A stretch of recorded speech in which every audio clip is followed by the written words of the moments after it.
It's all right. Podium. Hey, man. It's my own team here. I'm comfortable.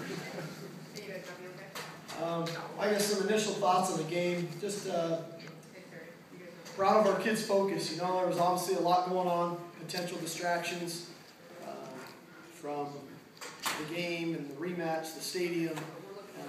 And I just thought our guys came out really focused and they played hard. They were disciplined.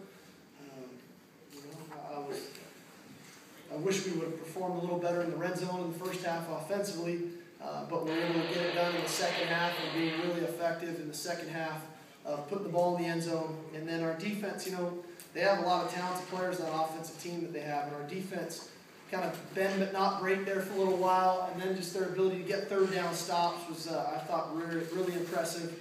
And I really liked the way Keith spread the ball around tonight. I thought there was a variety of guys making plays. Jadon Mickens, a really good night. John Ross, Kaysen on the one drive, bang, bang, 2 plays in a row. Bishop was Bishop. I thought our offensive line performed really well tonight. It was nice to see Dwayne Washington do what he did. It's great to have all of the guys back that were coming off of our ACLs. I mean, when you think about Colin Tanagawa, Deontay Cooper, Jesse Collier, Holy, Kikaha, geez, I feel like I'm missing somebody, but all those guys back, and they all played and performed. So it was a cool night. I was happy for our fans. I thought our players represented what Husky football should be about, because we knew it was going to be a dogfight. That's a good football team, and our guys performed. Sark, was there anything about the atmosphere that maybe surprised you or took you a little? You know, I tried to tune it out. We've been talking about it for a month now about it. Again, the stadium's great, and we love it, and our fans are amazing, but what was going to make tonight special, and what will make future nights special in this stadium is the way we play the game. And we've been talking all along about having quiet minds and focusing on the task at hand. And we can go back and watch the TV copy and see what the fans look like, but we didn't. That wasn't our focus. Our focus was on the next play and taking a deep breath and focusing on the next snap. And I thought our guys really did a good job of that tonight. You had 85 plays. Your reaction to Keith's first throw pick, and did you say anything to him? And what do you think about how he reacted to that? Tui got him. You know, it was something we thought we could get him on. We set it up with the first play. We thought we'd get him on the second play, and he might have underthrown it a hair. Their kid made a good play. You know, it was one play of many. I don't know how many final plays we ended up running, but I thought he came back great. Thought Keith made good decisions tonight. There's going to be some plays he'll want back, like we all do after games, and we look at calls and plays and whatnot. But I thought he was sure efficient and threw the ball well down the field, which is something we wanted to do. We wanted to create more explosive plays in our offense, and he was able to do that tonight. And then he used his legs. I mean, that one touchdown, pump faking, avoiding the guy, and finding Perkins in the back of the end zone was a heck of a play. A couple other scrambles, a couple other times on runs where he pulled the ball and spit it out. We got yards. He played like a point guard tonight, which in this system you need to play like, and I thought he distributed the ball really well. So you're right, 85 plays in the end with the tempo. Is that kind of where you want to be, you think? Or? It's just where it went tonight, you know. It's kind of weird at the end to slow down. We had just been going so fast for so long. But I thought our guys responded really well. We looked very well conditioned. I thought we didn't look fatigued. And that's the point of doing what we were doing. I thought our guys went really fast when we wanted to go really fast, but yet it wasn't fast and just chaotic. It was fast and we executed. How about John Ross? He's fast. He's a fast football player. You know, I think we got a little glimpse of him there on a couple plays, the seam route, and then the kickoff return. So I think he's got a bright future for us. Steve, that first half was 52 offensive plays. Is that above what you expected? Well, it was the way the game was going. They were going really fast. We were going really fast, and the way it was going, you know, I was a little disheartened that we were only walked off the field with 10 points on the board, quite honestly, when you have 313 yards and 50 plays or whatever it is, and in the red zone when we were, and to come out, and that was a big point of emphasis in this game. We got stopped on the 4th and 1 and had to settle for the other field goal. Really felt like we could have had more points, and so we didn't panic. I thought the staff did a good job of coming in and saying, hey, let's stick with what we're doing.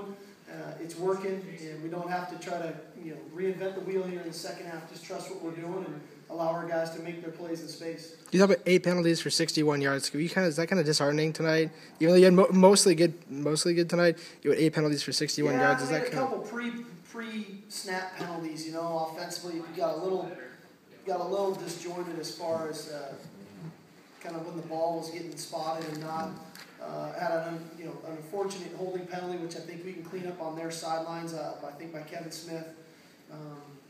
We had a holding penalty, I think, on 59 on Ben Reba, and they called us for a post chop on an interior run, which I have to look at the film to see. So it wasn't just one thing.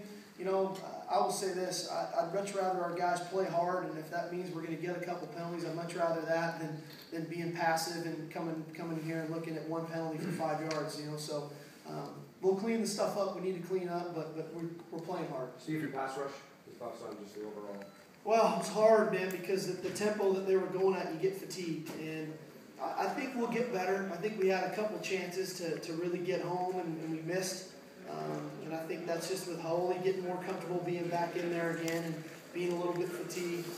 I thought one of the most impressive things from our defense is we kept the ball in front of us. If you remember back to the bowl game, a couple double moves, a trick play, the ball got over our head for big plays. We kept the ball in front of us today. We rallied, and our tackling improved as the game went on. And that's always one of the concerns in the first game is just tackling people, because we don't get to do it all the time in practice. So all in all, we got plenty of stuff to work on, believe me. I know what the scoreboard says, but we got to get back to work. And the beauty for us is we get a bye next week before we go to Chicago to play. Danny was out for Dave Shelton for a while. It's like maybe. No, it's just fatigue. That's a lot of plays. I don't know how many plays they had. I apologize. 88. They had 88, and that's a lot of football to be playing, And I think that's the world that we're living in, and that's the beauty of our roster today, as we touched on since the beginning of training camp. We have really good depth on this team, and we can rotate guys in there. I don't know how many D linemen played today, but it sure felt like a lot of them were shuttling in and out, and we're going to need to do that. Because of the tempo we're playing out offensively, our opponents are going to get a lot of snaps too. Why didn't we see Austin today, and will we see him in game 2? Well, what was the beginning part of the question? Why didn't we see Austin in today's game, and will we see him in Illinois? You'll see him in Illinois. He had a disciplinary action from our team that we'll keep internal. Can you talk about Kaysen? He wasn't listed as a starter, but started kind of pretty soon after that. Was that similar? Is that fair to say, or whatever you want it to be? I don't have to comment on it. What's the key to maintaining this momentum through the bye week and onto the road? Practice. We got to practice really well, and that starts Monday morning. We need to, fix the things that are fixable right away. We need to dive right into the game plan for Illinois and what we want to try to get done and start that process as well. And we need to look at areas on our team where maybe some guys didn't play as much, where we could roll more guys in to keep our depth and our how fresh we need to be late in the ball game in the fourth quarter. I thought today one of the really cool moments in the third quarter was when we were rolling pretty good offensively, and they took a timeout, and you could almost feel the energy from our linemen and our skilled guys that they were fresh. And so I like where we're at from a conditioning standpoint. We need to maintain that through the bye week as we get into the next game. Even in a dream scenario, if you're being honest, you think you'd be able to hold them to 2 field goals? We didn't know. We felt like after the first half of last year's game, we played pretty good defense against them in the second half last year.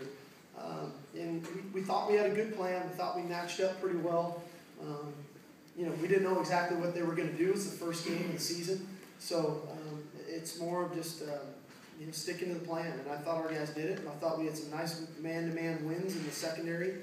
And again, I thought our tackling improved. And so, I don't know the last time Boise's only scored 6 points in a game. So I'm really proud of our guys' effort. For Deontay Cooper, can you talk about that and just the reaction of his teammates? You got him in a little bit earlier than I think. Yeah, we wanted to. We just want to get him. I think the longer you stand over there on the sidelines, the harder it is, that you're thinking about it. So we put him in. He did some cool stuff. I wish his kind of second series, when he went in later there, we would have blocked things a little bit better for him. He had a couple guys running through, hit him in the backfield. But he needs that. He needs to start to play the game. He needs to get hit and to get tackled. And it was really cool for him. It was great for it was great for Jesse. And for Coop, his first game of finally playing after 3 years, and for this to be the night and the way it all turned out, I think is really special. I know his teammates are really proud of him. Speaking of special, Keith set the UW career record for touchdowns by a single quarterback. Can you talk about that and how far he's come? Really cool for Keith. This guy, I know you guys, especially our local guys, are around him much more than everybody else. He's a really cool person, and he's a great teammate. He's competitive as heck. Nobody prepares more and better than he does. So when he has moments where he gets these achievements, and I think there's more to come as the year goes on, and the way I think he's capable of playing, he deserves everything he gets. And so I'm really happy for him. He deserves it. But this is just one game, and we've got a lot more work to do, and we're going to need him to play at a high level if we want to accomplish the things I think we're capable of accomplishing. And then, Do you feel any extra pressure personally to win this game tonight with the stadium opening up and all that stuff going on? That was a distraction. I eliminated all that. and then It felt like I was in a great frame of mind, a good place for the last really couple of weeks. We broke camp and was starting to prepare for the game. It was focusing on the game plan and the game and how we wanted it to go, and then the formations we wanted and where we wanted the ball to go, and how we felt like we could gain an advantage. And that's all I was focused on. John Ross had a significant impact, but Morier, Stringfellow, had only one catch for 9 yards. Since you used his red shirt now, he no longer has that. He'll be a great player for us. Is there kind of a plan for this year to kind of keep him progressing? Is that kind of the idea behind it? Yeah, man. Steve, last one, guys. Throw down conversions, and then your red zone conversions. Can you talk about that? Yeah, on the third down stuff, I felt like we were really efficient. I thought Jadon had a really good impact on third down and making plays, and getting vertical when he had the ball in his hands, and those conversions were big for us to extend drives. The red zone, again, I was frustrated at the end of the first half, and because it was a point of emphasis for this game to be better in the red zone because we struggled in December against them. And so for the second half, when we came out and did the things we did in the red zone, I was really happy about that. But the third downs were a key component to the game, and 11 of 15, that's a great number.